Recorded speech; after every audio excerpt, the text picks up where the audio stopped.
We're coming in hot. Okay, have a seat, my friend, and let's go through it here. Let's start with, as reasonably as you can, analyze that drive that he makes to win a Super Bowl championship, knowing, as you do better than almost anybody, this is a guy who played all those years in Detroit, had all of that disappointment. To be put in this position, he goes there for one goal and one goal only. You got to win a championship or bust. He's got one drive to make it all work, and he does it. Well, it's one drive to go to the Hall of Fame. And that's exactly what I was in the press box with his family and his friends, and his wife was going nuts, Kelly, and I put my hand on his shoulder. I said, 6 minutes. He needs one 6-minute drive to become a Super Bowl champion and go into the Hall of Fame. And for a long time, I've tried to tell everybody, this is when he's at his most comfortable place. This is when he believes in himself the most, when he's at his most peaceful state.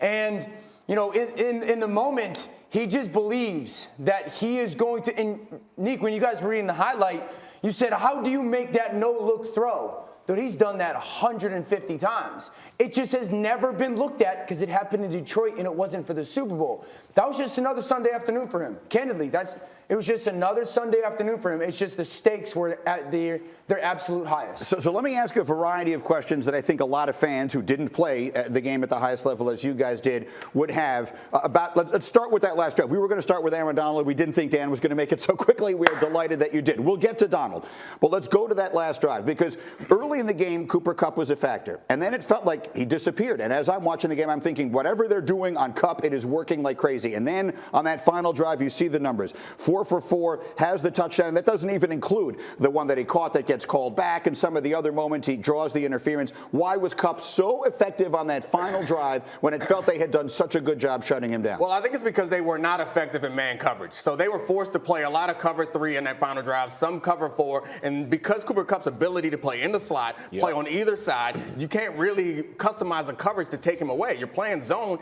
He's going to find the open spots in the zone. And I think the biggest reason why he balled in that moment is because he and Matt Stafford decided, Sean McVay too, decided before they went out there on their drive, they're going to get the ball to the best player. No matter what. No matter what. Cooper Kupp's going to get open, and Matt Stafford's going to throw it. Well, you've said it before to me, Dan, on this show so many times. It's players, not plays. Yeah. Is it as simple as they just decided, I don't care what they do, I'm going to Kupp here? Yeah, again, up in the press box, we were all saying there, you're either going to win because Cooper Kupp and Matthew or lose because of Cooper Kupp and Matthew. And I think we saw that. That's how you get that no-look pass. Cooper runs the choice route, sits it down perfectly. They sprint it out, get the pass interference, and then they throw him the fade. And I can't wait to break that down because the nuance of what Sean did for that and then Cooper. But I think the reality is this. They knew going into that last drive that they had the most clutch player in football on their team, and that was Matthew. And he's been called a lot of things in his career, but you got to call him a Super Bowl champion now. And it's because of that 6-minute drive. Greeny, I would honestly say at the end of that drive, that's one of the, if not the most clutch postseason performance stretches ever in the history of the NFL. I mean, we're talking about yesterday's drive. Dude, this goes back to Tampa Bay and then San Francisco. I mean, 3 game-winning, that's never been done. Back-to-back game-winning drives in the playoffs, and it culminated with one of his best. Yeah, and you see that it has not happened since '66, so you're going all the way back to the year of the first Super Bowl. So, Jeff, let's talk about Kupp there, though, on that. He winds up being named the MVP. I know that sticks in your craw. Jeff is all over Aaron Donald today in his performance. You don't want it to be an offensive line. At the end of the game. It certainly wouldn't have been any of the offensive linemen on the other team, that's for sure. Well, then let's get over to Donald then, because we have so many places to unpack here. Let's go to Donald. He has talked a bit about retirement. You'll hear him a little bit later in this show talking to Diana Rossini. He doesn't say anything definitively one way or another. But if those are the last 2 plays of his career, can you explain just how impactful they were? Yeah, greatest 2 defensive plays I've seen in any Super Bowl. And I'm just telling you straight up, these 2 plays on a 3rd and 1, offense has full advantage. Right? When I tell you it's 2 of the most dominant plays I've seen from a defensive lineman, and a tackle at that. I was there when Von Miller closed it out in Super Bowl 50, and I saw the way they played.